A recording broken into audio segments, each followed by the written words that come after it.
Are those supposed to be real? Mr. Pierce Judge Rowan Hale's question cracked through the courtroom like a slap. His voice was cold, dripping with contempt, as his idle hand pointed toward the faded rows of medals on Harold Pierce's old denim jacket. The entire room froze. A few stifled laughs rose from the back benches, half mockery, half discomfort. Harold Pierce did not answer.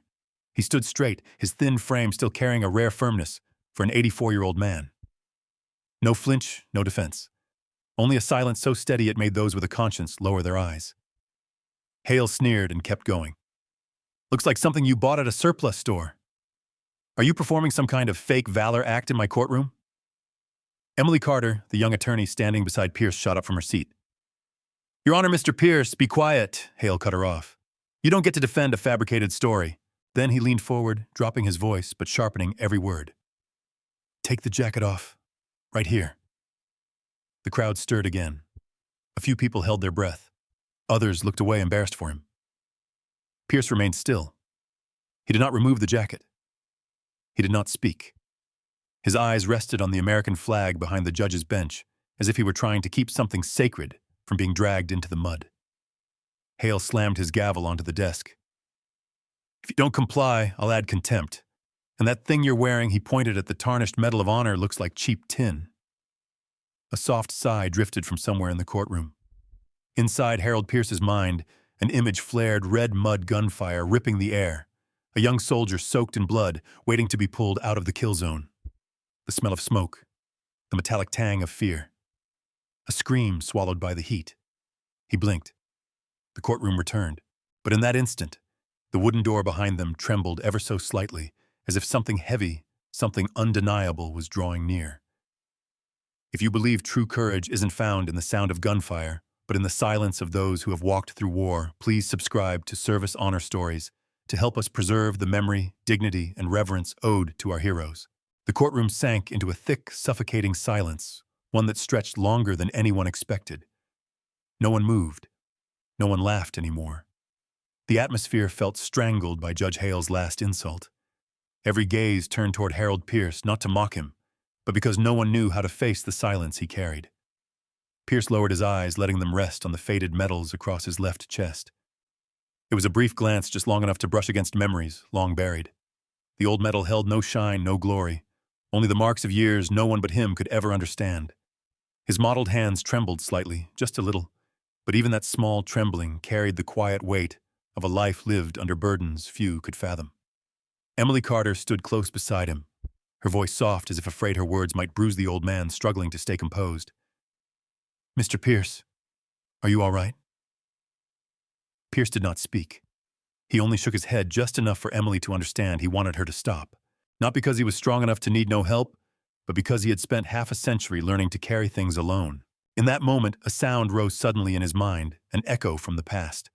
The heavy thumping of a helicopter rotor fighting to land on red earth thick with smoke.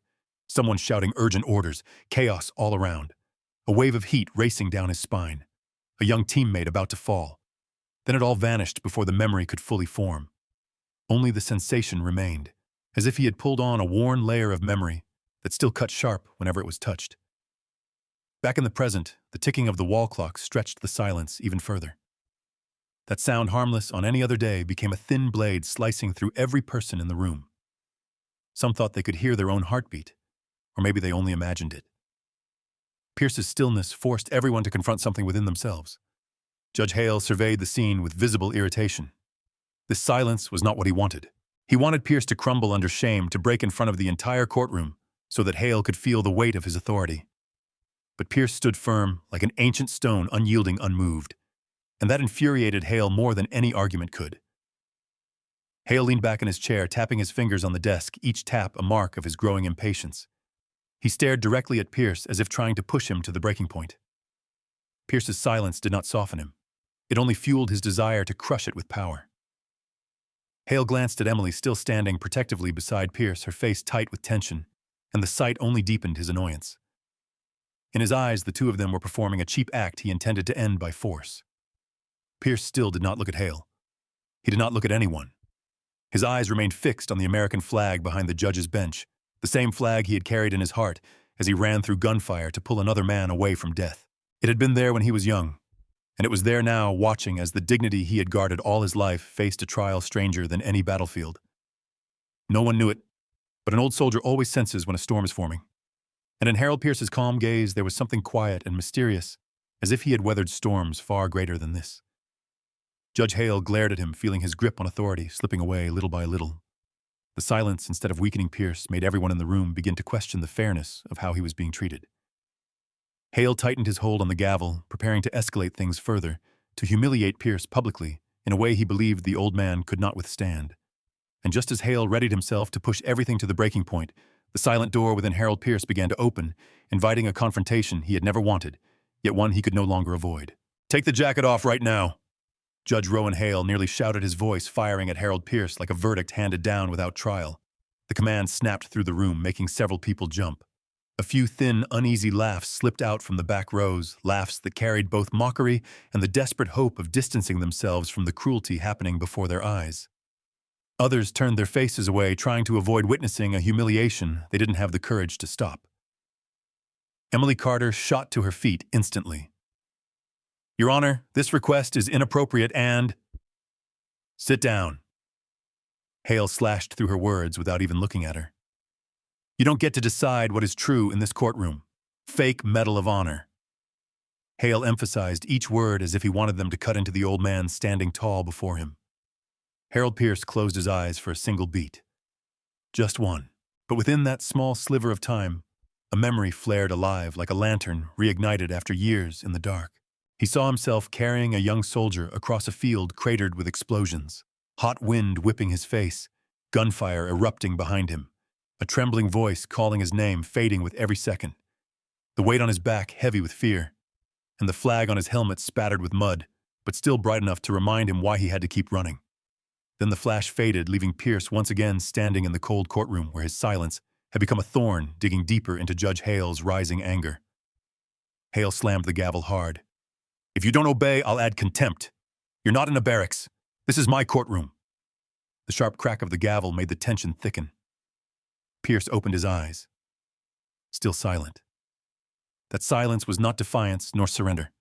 It was more like an invisible armor he had worn for decades, one that not everyone was mature enough to understand. His silence froze the entire room. Every breath seemed to slow. And just when people no longer knew which side to stand on, the whispers began to ripple from the back benches, probably fake. "I've heard old guys do that to get special treatment." "Yeah, you don't just get a Medal of Honor like that." The whispers weren't loud, but they were loud enough for Pierce to hear. He didn't turn. He didn't react. But deep inside, a very thin string in his heart trembled not from anger, but from a sadness so deep it made breathing feel heavy.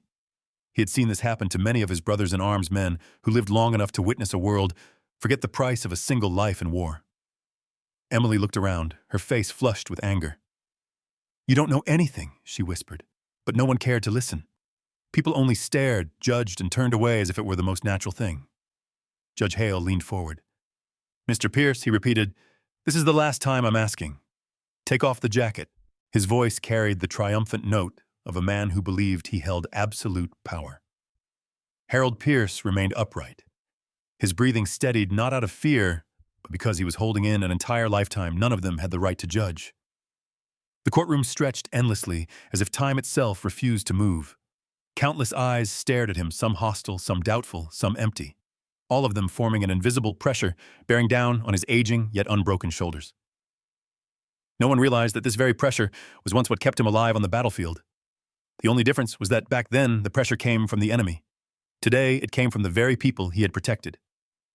The humiliation Judge Hale tried to impose was spilling across the room. But what he didn't know was that the more he tried to diminish Harold Pierce, the closer he pushed everything toward a truth far beyond his control. A small wave began to stir, quiet, nearly invisible, rising from a place no one could anticipate, hinting at a shift that was already forming, even if no one yet understood what was coming. Just as Judge Hale was preparing to increase the pressure on Harold Pierce, Emily Carter's eyes suddenly stopped on a small detail at the old man's collar. A tiny metal insignia worn to the point of fading, yet its shape was unmistakable. She had seen it in military documents before. First Special Forces Group, an insignia anyone familiar with the U.S. military would know, belonged to a place filled with men who never boasted about their deeds. Emily's heartbeat quickened. She understood instantly that what she saw wasn't decoration. It was the key to a door no one in that courtroom expected to open. She bent closer and whispered, "Mr. Pierce, that insignia on your collar. Is it from First Group?" Pierce didn't look at her. He only murmured a faint reply, barely more than a breath dissolving into the air. "Don't pay attention to it." But Emily couldn't ignore it. Her experience, however modest, had taught her that sometimes to stand on the side of truth, one had to step beyond safety. She turned toward Judge Hale, forcing her voice to remain steady. "Your Honor, I need a few minutes to retrieve additional documents." Hale didn't even glance up. "Be quick. You won't change anything." Emily left the courtroom, but she wasn't going for documents. Her hand trembled slightly as she pulled out her phone. She typed quickly, "First Special Forces Group contact." A number for Fort Harrison appeared. She pressed call. A young man answered on the other end, his tone indifferent, bordering on dismissive. "Fort Harrison Liaison Office. How can I help you?" "I'm a public defender in Northwood County. I have a veteran, Harold Pierce, accused of issues concerning his medals. I need to verify." The voice cut her off, cold and flat. "We don't get involved in civilian legal matters. You've called the wrong department." Emily bit her lip. She refused to stop. "I understand, but he's wearing a First Group insignia." The first silence struck. Not indifference, something sharp like the edge of a blade. "What name did you say, Harold Pierce?" "Hold." That single word changed the air around her. Seconds later, a deeper, firmer voice came through. "This is Major Collins. Please confirm Harold Pierce. First Group. Is that correct?" "Yes," Emily answered, gripping her phone tightly. A heavy breath echoed on the line. Then, a single sentence so decisive it made her shiver. "Do not let him leave that courthouse." Emily froze. "Sir, what is? You don't need to know what's happening." Major Collins continued, every word pulled tight, like a wire. "We are on our way." The call ended with a short beep, leaving Emily standing alone in the empty hallway, heart pounding at what she had just heard. The information wasn't just information. It was a signal, a warning that the quiet, sad-eyed old man inside that courtroom carried a secret far greater than anyone there could imagine. Emily returned to the courtroom, walking faster now, though she couldn't hide the confusion still swirling in her eyes. She didn't dare look at Harold Pierce yet. Inside her, a truth was forming, a truth so heavy that her hand shook slightly as she grasped the doorknob. She walked in. The room was still thick with tension, Judge Hale's insults hanging in the air like a dark cloud. But Emily had changed. She knew that in just moments, that cloud would be ripped apart by something Hale could never foresee. Harold Pierce lifted his gaze toward her. His eyes seemed to ask a question, yet they remained calm, the calm of a man who had walked through a lifetime of war. Emily gave the smallest nod. She said nothing. She didn't need to. That simple nod held the meaning Pierce had waited his entire life to see. The truth was coming. The balance of power was beginning to shift, and in only a moment more the truth would cross the threshold of that courtroom and change everything. Judge Rowan Hale drew in a deep breath and prepared to read the order to detain Harold Pierce for 72 hours for a psychiatric evaluation. His voice rose heavily, as if he meant to shut down the entire matter in one stroke. "This court orders," but he never finished the sentence because another sound cut through his words. Footsteps, firm, synchronized, approaching quickly from the hallway outside. The entire courtroom stopped breathing. Emily looked up. Harold Pierce opened his eyes fully. Judge Hale frowned at the interruption, then his expression froze as the footsteps grew louder, carrying the unmistakable authority of men forged by military discipline. The courtroom doors burst open. 2 service members entered dressed in immaculate dress uniforms, rank gleaming clearly on their shoulders. They said nothing, requested nothing, explained nothing. They simply took their positions, standing tall and unmoving, on either side of the door, like pillars of a solemn ritual no one in the room yet understood. The confused crowd shot to their feet as if pulled by instinct. Silence fell like a heavy cloth, smothering every bit of awkwardness from the moments before. Harold Pierce lifted his gaze slightly. In those old eyes, there was a faint light, like he was seeing something he had always known would come but never truly expected to witness. A flicker of emotion shimmered there, but he didn't cry. Men like him rarely cried in public. Yet that faint recognition was enough for Emily to feel something deep in her own chest shift. And then the third man walked in, Lieutenant General Marcus Rhine. He needed no introduction. No one in the U.S. military would ever mistake a single star, let alone the 3 dress uniform. But more than the stars, it was his presence, steady, proud, commanding, yet carrying the quiet weight of a man who had lived through too much loss, that rooted every person in the room to the floor. General Ryan did not look at Judge Hale. He did not look at the spectators. His eyes locked straight onto Harold Pierce at the defendant's table, as if in that moment the world held only two men who shared a silent language, honor, and sacrifice. Ryan stopped directly in front of Harold Pierce. He came to attention crisp and deliberate, not a single movement wasted. And then before the eyes of the entire courtroom, he raised his hand in salute. A perfect salute. A reverent salute. One so sharp that even the younger soldiers standing nearby straightened themselves instinctively. Sergeant Major Pierce Ryan said, his voice low and resonant. "It is an honor to be in your presence." Not a sound remained in the room. Even the crowd seemed to hold its breath inside their chests. Judge Hale went pale, the gavel slipping from his fingers in pure shock. He had no idea what was happening, but he knew instantly that the balance in the room had shifted beyond anything he could control. The authority he had tried to impose over Harold Pierce collapsed in an instant, undone by a single gesture, a salute whose meaning only those who truly understood honor could grasp. Hale stammered, General, what is the meaning of this?" I was in the middle of General Ryan did not answer. He held his salute until Harold Pierce, surprised, moved, and slowed by age, lifted his own hand to return it. A moment unfolded long as a lifetime. A moment in which an entire nation owed an old soldier its apology, spoken not with words, but with absolute, unshakable respect. Everyone in that courtroom, even those who had laughed, even those who had doubted, understood that they had just witnessed something extraordinary. A curtain had been pulled back, revealing a truth they were not worthy to judge, not worthy to diminish, not worthy to ignore. And when Ryan finally lowered his hand, the silence only grew heavier, because now everyone knew they were about to hear something that would change forever the way they saw Harold Pierce. The air in the courtroom grew almost solid. Every gaze turned toward Lieutenant General Marcus Ryan as he lowered his salute and shifted to face Judge Hale. His voice was low but hard as forged steel. "Judge Hale, stand down." The words weren't loud yet. Their weight made the entire room tilt for a moment. Hale stood frozen. The gavel was still in his hand, but his authority had already fallen somewhere at his feet the moment Ryan entered. His eyes darted across the room, then back to the old veteran, confusion and fear flickering across his face, unable to hide.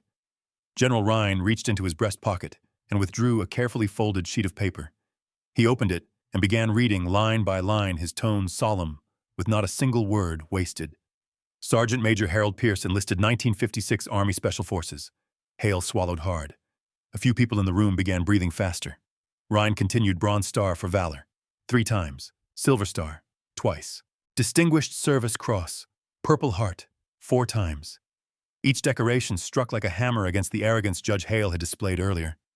Every achievement was a fragment of memory of those who had fallen of a life Pierce had never spoken about, never used to claim privilege. Ryan paused for a moment. No one dared breathe. Then he spoke the final words, the ones that froze the courtroom completely. Medal of Honor. A few people gasped. Others covered their mouths in shock. Emily clutched her case files so tightly, her knuckles turned white. Ryan lifted his head, his eyes scanning the gallery. Hugh City Offensive, February 1968.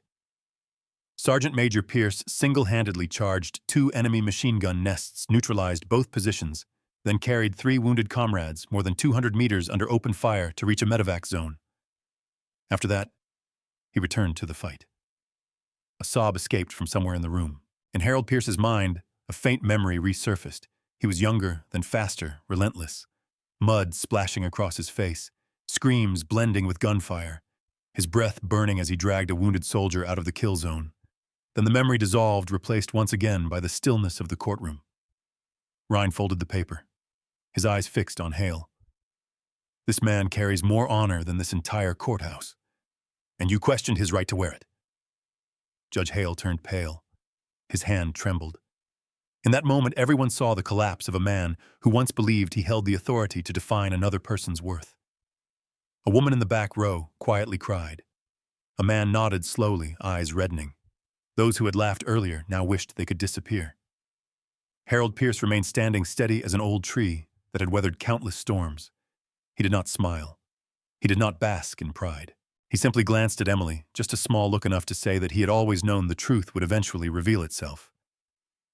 Ryan bowed his head to Pierce, the bow of a man giving thanks. "Sergeant Major, we owe you more than words can express." Pierce nodded back, his eyes deep and tired. Not proud, just carrying the weight of someone who had lived too many years with memories he never spoke aloud. And then the quiet anger simmering inside Ryan, the anger born from watching Pierce be humiliated, began to rise dangerously. But before it could ignite into something fierce, someone stopped it in a way no one expected. For in that moment, Harold Pierce, the man who had carried a lifetime of war, chose forgiveness over retaliation. The courtroom was still drowning in shock after General Marcus Rhine finished reading Harold Pierce's record of valor. But just as Rhine's righteous anger began to rise, a fury born from seeing a man who had given his entire life be insulted. Harold Pierce was the one who broke the momentum. Pierce gently placed his mottled hand on Rhine's arm. A small gesture, yet carrying the weight of a life that had stood countless times between life and death. He gave the slightest shake of his head. Marcus Pierce said, his voice weak but steady, "That's enough." Rhine still gripped the file tightly. "You didn't deserve this, Harold. No one wearing the Medal of Honor should ever be dragged into a courtroom like this. I won't let them humiliate you any further." Pierce looked at the three-star general, a man ready to defend him with every ounce of authority he possessed. But Pierce's eyes held no anger. They were filled with the tired compassion of someone who had learned too many lessons from war. "Marcus," he said slowly, "he didn't know." Rhine frowned. Not knowing isn't an excuse. A judge, least of all, should not be ignorant. Pierce sighed softly. "Once we didn't know either. We looked at someone, thought we understood them, then found out we were wrong." The room went silent again. Pierce turned toward Judge Hale, now standing, frozen face drained of color, hands trembling from a shock he could not explain. Pierce looked at him with such calm that Hale instinctively lowered the incomplete verdict he hadn't yet read. "Judge Hale," Pierce said, "do you think I came here to take your position or your dignity away?" Hale swallowed hard. I was wrong. I didn't understand." And I have no justification for Pierce cut in his voice so gentle it compelled everyone to listen. "War taught me one thing. Respect isn't something people demand through power. It's something they give when they choose to see the person standing in front of them." The crowd bowed their heads. Emily brought a hand to her mouth, holding back tears. Pierce took a step toward the judge's bench, his frail frame carrying the full weight of a long, heavy life. "I'm not angry with you," he said. "I only regret that you've never seen the men I lost. If you had, maybe you'd understand why I stay silent." Rhine stood behind Pierce, eyes reddening with reverence. Hale collapsed into his chair, his voice breaking. I don't deserve your forgiveness." Pierce gave him a faint smile, a rare smile, but enough to draw a hush of reverence across the entire room. "No one is born knowing respect," he replied. "We learn it only when someone patient enough is willing to teach us." Then, as if closing the last remaining wound in the room, Pierce added a sentence that made the entire courtroom fall into deep reflection. "In the war, I once saved an enemy soldier, a boy. I gave him water even though I could have walked away. I did it because I remembered I was human. If I could respect someone who was taught to kill me, then I can respect you too." A woman in the courtroom began to cry. A man whispered, "God bless him." Emily wiped a tear from her cheek. Judge Hale stood up and took one step toward Pierce. He was no longer the powerful judge, just a man confronting his own failure. I'm sorry," Hale said, voice trembling. "I will accept any disciplinary action." Pierce simply looked at him. No blame, no bitterness. "The only thing you must do," he said, "is treat the next person you think you understand with kindness." The words bridged past and present battlefield and courtroom, and made everyone realize that sometimes the greatest courage isn't in holding a weapon, but in choosing forgiveness. And as Harold Pierce stepped back, letting a warm silence settle over the room, something greater waited at the end of this moment, the legacy that today's events would leave in the hearts of all who witnessed it. The story of Harold Pierce spread across the United States in just a few days. The photograph of Lieutenant General Marcus Rhine standing at attention, saluting an old veteran in a faded denim jacket covered with worn medals, became a symbol that appeared on newspapers everywhere. People shared it as a reminder that heroes still walk quietly among us, living ordinary lives, while carrying sacrifices no one else can truly comprehend. The public response was so strong that only a week later, state lawmakers called an emergency session. They debated and eventually agreed to pass the Pierce Act, a new law requiring all public agencies to undergo training on how to treat veterans with respect, even those who appear unremarkable or easy to overlook. Some called it a civilizing law, but those who understood better called it an act of atonement for what Harold Pierce had endured. Judge Rowan Hale faced disciplinary action and was forced to resign. But what surprised everyone wasn't the punishment. It was the fact that he personally requested to meet Harold Pierce. No judge's robe, no authoritative tone. Only a man burdened with a remorse too heavy to articulate. Hale found Pierce in a small roadside diner where the old man went every morning sipping his coffee and watching the world pass by as if that simple act helped him hold life gently within his sight, quiet and unassuming. Hale stepped inside, standing awkwardly for several seconds before speaking. "Mr. Pierce." Pierce looked up, in his eyes holding no anger, no distance, only the calm of someone who had lived through things ordinary people could never fully grasp. Hale swallowed hard, his voice shaking. "I was wrong. I was completely wrong. And there are no words that could make up for it." Pierce studied him for a long moment, as though deciding whether the man before him truly understood the cost of pride. Then he gently pushed the menu toward Hale. "Coffee's good here." A simple sentence. But for Hale, it was a ticket back to being human, free of titles, free of ego. Hale sat down, and the two men, one who once wielded legal authority, the other who once carried his brother's lives on his back, sat facing each other like two ordinary people relearning how to respect another human heart. In that moment, there was no judge and no defendant, no hero and no wrongdoer. Only two human beings who understood that kindness is sometimes the only doorway out of darkness. When Pierce finally rose to leave the Medal of Honor on his chest, caught the light just barely. Not shining, not flaunting. Only a faint glimmer enough to remind those watching that the greatest things are often the quietest. People said not everyone could see that light, but perhaps those who truly needed to see it always did. And the story of Harold Pierce continued to be told, not because he was a Medal of Honor recipient, but because he was a hero who knew how to forgive, how to listen, and how to give others the chance to walk past their own mistakes. His true legacy did not lie in ribbons or medal, but in the way he made an entire state, perhaps even a nation, question how they had treated the people who returned from war. Before long, people began looking at veterans waiting in supermarket lines, old men sitting quietly in cafes, or drivers moving slowly down the road with a different gaze, more respectful, more careful, more kind. Because they realized that sometimes one of those ordinary-looking people might be the Harold Pierce of today. If this story makes you believe that honor and goodness never retire, please, share this video and subscribe to Service Honor Stories so that none of their memories are ever forgotten. Service Honor Stories. We remember the quiet heroes.